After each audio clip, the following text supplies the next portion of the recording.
এই ভোটের বৈতরণী পার করার জন্য এই ডাব্লিউবিসিএস অফিসারদের মাননীয় কাজে লাগায়। আপনারা 12 মাসের বেতনের জায়গায় 13 মাস বেতন পাচ্ছেন। হ্যাঁ, 13 মাসের বেতন পায় ডাব্লিউবিসিএস অফিসাররা। আপনাদের প্রতিকূলতার মধ্যে কাজ করতে হচ্ছে, তবুও আমি মনে করি ভোটটাকে কিন্তু আপনাদের উতরিয়ে দিতে হবে, এই বার্তাটাই তিনি দিতে চাইছেন। অর্থাৎ মতুয়ারা বহু আগে এসছে, এখন মতুয়াদের নাগরিকত্ব এখনো পর্যন্ত কেন্দ্রীয় সরকার দেয়নি। ধরা পড়ে বা প্রমাণ হয় যে এটা মানে জাল, তাহলে কিন্তু তাদের পানিশমেন্ট হওয়ার সম্ভাবনা আছে। এই মতুয়ারা তো এখনো নাগরিকত্বই পায়নি, অতএব ভোটের লিস্টে তাদের নাম তো রাখার কোনো প্রশ্নই ওঠে। স্যার, ইতিমধ্যেই রাজ্যে মুখ্যমন্ত্রী একটি খোলা চিঠি ডাব্লিউবিসিএস অফিসারদের উদ্দেশ্যে দিয়েছেন এবং সেখানে তিনি একটি লাইন খুব দৃষ্টান্ত তৈরি করেছে, যেখানে তিনি বলছেন ডাব্লিউবিসিএস অফিসারদের অনেক প্রতিকূলতার মধ্যে কাজ করতে হচ্ছে। এই প্রতিকূলতা বলতে তিনি কি বোঝাতে চাইছেন আক্ষরিক কথা যদি একটু দর্শকদের বলেন।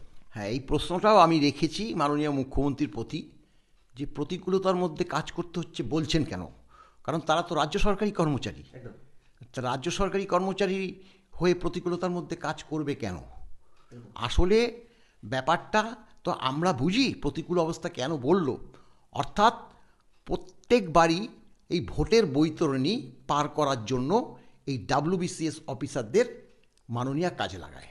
11 সালের পর থেকে যে সকল ডাব্লিউবিসিএস অফিসাররা নিয়োগ হয়েছে, আমরা মনে করছি অধিকাংশ, সবাই বলবো না, অধিকাংশই তারা নির্দিষ্ট নিয়ম মতো পরীক্ষা দিয়ে কিন্তু তারা ডাব্লিউবিসিএস হয়েছে বলে আমরা সন্দেহ প্রকাশ করছি।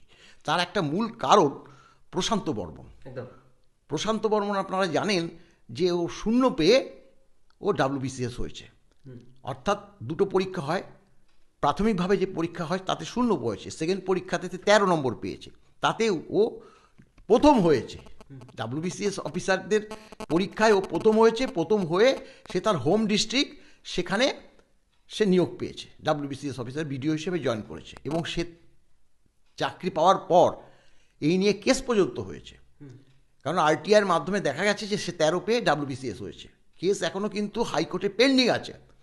তবুও ও নিজেকে দাবাং অফিসার মনে করে যা ইচ্ছে তাই করে চলেছে। এবং সম্প্রতি এই যে স্বপন কাইরালা, তাকে তিনি খুন করেছেন বা খুন করতে সাহায্য করেছেন, সেটা প্রায় বলতে গেলে প্রমাণিত বলেই আমরা মনে করছি। কারণ তার যে সাগ্রেদ 5 জনকে পুলিশ কিন্তু অ্যারেস্ট করেছে, কিন্তু সেই অফিসার তো এখনো গ্রেপ্তার তো দূর, এখনো সাসপেন্ড পর্যন্ত। এটাই বলছি, তার নামে এফআইআর করেছে পুলিশ। এফআইআর করে তো তাকে গ্রেপ্তার করবে, গ্রেপ্তার তো করেনি, সে ভিডিওগিরি করে যাচ্ছে, এমনকি এসআইআরেও কাজ করছিল। এবং এফআইআর করার পরে সে মানে জামিন নেওয়ার জন্য আদালতে প্রে করেছিল এবং জেলা আদালত তাকে জামিন দিয়ে দিয়েছে। তখন সমালোচিত হওয়াতে পুলিশ হাইকোর্টে জামিন ক্যান্সেল করার জন্য অ্যাপ্লাই করেছে এবং হাইকোর্ট তার জামিন খারিজ করে দিয়েছে। এবং খারিজ করে দেওয়ার পর সে আবারও ক্ষমতা বলেই আর বলবো, সে আবার ছুটির মধ্যেও সে অনলাইনে প্রে করেছে সর্বোচ্চ আদালতে। এখনও পর্যন্ত মামলাটা ওঠেনি, এখন হাইকোর্ট সুপ্রিম কোর্ট বন্ধ আছে, জানি না এই বন্ধের মধ্যে উঠবে না খুললে পরে উঠবে। অর্থাৎ এই ধরনের ডাব্লিউবিসিএস অফিসারদের দিয়ে তিনি নির্বাচনী বৈতরণী এই বারবার সে 11-র পরে 16 থেকে আরম্ভ হয়েছে, গত 24 পর্যন্ত তিনি কিন্তু অনেকটা সফলতা পেয়েছে।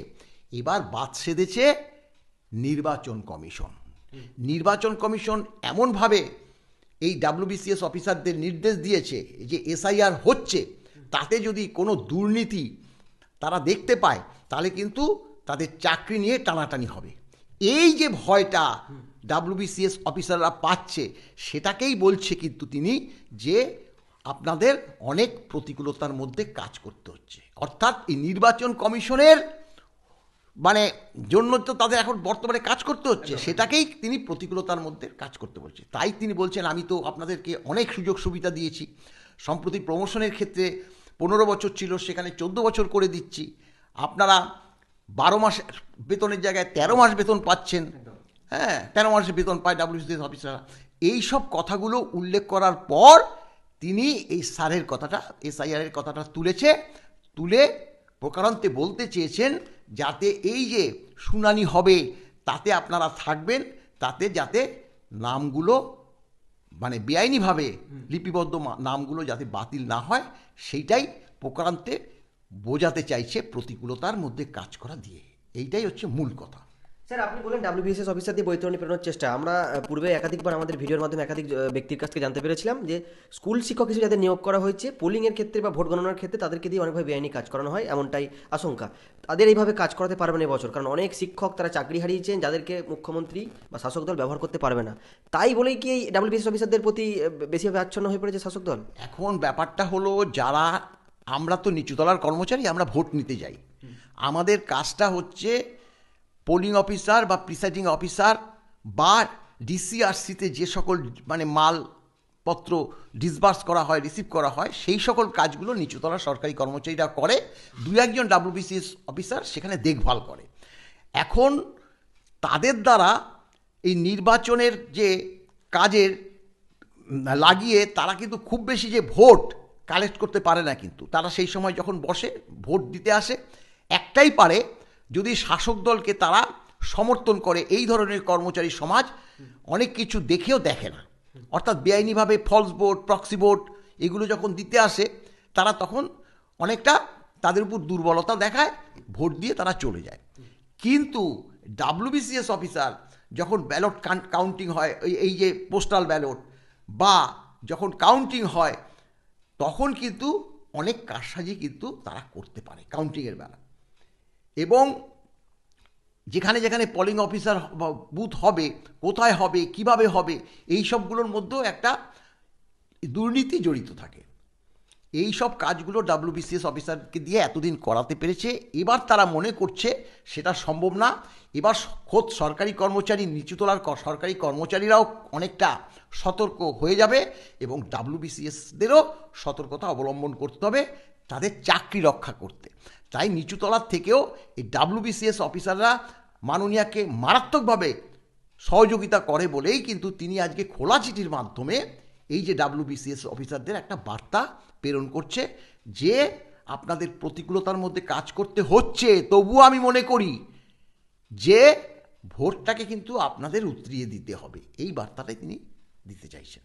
স্যার, আপনি ভোট প্রক্রিয়ার কথা বললেন এবং তার পূর্বে এসআইআর প্রক্রিয়া নিয়ে বললেন। এই এসআইআর প্রক্রিয়া নিয়ে কথা বলতে গেলে একটা যে বিশেষ সম্প্রদায়ের কথা বলতে, তা হলো মতুয়া। যেই মতুয়াদের এসআই প্রক্রিয়ার আগে বলা হয়েছিল যে তাদের নাম বাদ যাবে না বা তারা ভোট প্রক্রিয়া বা এই নাগরিকত্বে পাবেন।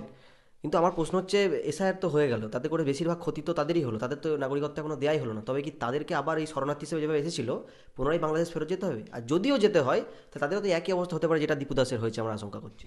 না, বাংলাদেশে তাদেরকে ফেরত দিতে হবে, কারণ ব্যাপারটা তো আইন করেছে। যারা হিন্দু তারা যদি ভিন দেশ থেকে আসে, তার মধ্যে শুধু হিন্দু না, মুসলিম ব্যতীত অন্যান্য যে ধর্মাবলম্বীর মানুষজন আছে, খ্রিস্টান, বৌদ্ধ, শিখ, বিভিন্ন দেশ থেকে যদি এই রাজ্যে আশ্রয় নেয়, তাদেরকে অদূর ভবিষ্যতের নাগরিকত্ব প্রমাণ করবে বা নাগরিকত্ব দেবে এই কেন্দ্রীয় সরকার। সেটা কিন্তু এই 24 সালের ডিসেম্বর মাস পর্যন্ত যারা আসবে, অর্থাৎ মতুয়ারা বহু আগে এসছে। এখন মতুয়াদের নাগরিকত্ব এখনো পর্যন্ত কেন্দ্রীয় সরকার দেয়নি। কেন্দ্রীয় সরকার দেয়নি, নির্বাচন কমিশন এবার ঠিক করেছে যে যারা দেশের নাগরিক তাদেরকেই একমাত্র ভোটাধিকার আওতায় আনবে। আমরা সেটা লক্ষ্য করছি, এসআইআরটাই আমরা লক্ষ্য করেছি।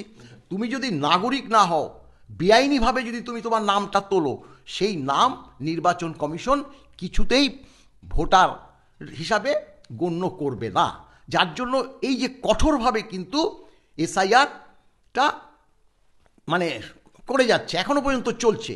আগামীকাল থেকে শুনানি, এবং আগামীকাল থেকে শুনানি আমাদের তো মনে হচ্ছে যে আগামীকাল প্রত্যেক দিন 150 করে যেভাবে তাদের শুনানি হবে, অনেকে ভয়ের চোটেই শুনানিতে আসবে না। কারণ তারা জানে এবং সেখানে বলে দিয়েছে, যদি বেআইনিভাবে দেখা যায় তারা কোনো সার্টিফিকেট নিয়ে এসছে, ধরা পড়ে বা প্রমাণ হয় যে এটা মানে জাল, তাহলে কিন্তু তাদের পানিশমেন্ট হওয়ার সম্ভাবনা আছে। এই ভয়টা তাদের মধ্যে দেখা দেবে, তাই হয়তো তারা শুনানিতেই হবে না। এবার মতুয়ারা এসছে, দেশের এখনো নাগরিক হয়নি। এই দেশের নাগরিকত্ব দেবে হচ্ছে কেন্দ্রীয় সরকার।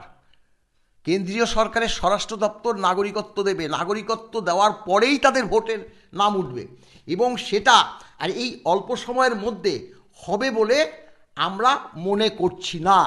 যতই রাজনৈতিক দলগুলো তাদের ওই ধর্নাতে যাক না কেন, এখানে একটা জিনিস প্রমাণ হয়েছে। কি প্রমাণ হয়েছে? দেশের মানে সরকার এবং নির্বাচন কমিশন তারা যে একে অপরের পরিপূরক সেটা কিন্তু নয়। অর্থাৎ নির্বাচন কমিশন মনে করছে মতুয়ারা তো এখনও নাগরিকত্বই পায়নি, অতএব ভোটের লিস্টে তাদের নাম তো রাখার কোনো প্রশ্নই ওঠে না। তাহলে যদি নাগরিকত্ব দিতে হয় এই যে 2-1 মাসের মধ্যে যদি কেন্দ্রীয় সরকার তাদেরকে নাগরিকত্ব দেয়, তাহলেই ভোটার লিস্টে নাম উঠবে। কারণ ভোটার লিস্টে নাম উঠতে একদম নমিনেশন সাবমিটের আগের দিন পর্যন্ত ভোটার লিস্ট সংশোধন হবে। তাহলে সেখানে যুদ্ধকালীন ভিত্তিতে তারা দিতে পারে যে যেহেতু নাগরিকত্ব হয়ে গেছে তাহলে এবার ভোটার লিস্টে তাদেরকে নাম তুলতে হবে। অতএব এখানে কেন্দ্রীয় সরকারের উদ্যোগ নিতে হবে তাদের নাগরিকত্ব দেওয়ার। নাগরিকত্ব না দিলে তাদের ভোটার লিস্টে নাম উঠবে না। এটাই সঠিক পদ্ধতি, এটাই গণতান্ত্রিক নিয়ম। কারণ এবার যেটা এসআইআরের মাধ্যমে আমরা পাচ্ছি, যেটা হচ্ছে আমাদের নাম উঠলে পরে ভোটার যে আই কার্ড পাবো, সেই আই কার্ডটা এই যে আধার কার্ড আছে তার থেকেও কিন্তু শক্তিশালী হবে। পরিষ্কার কথা। ধন্যবাদ।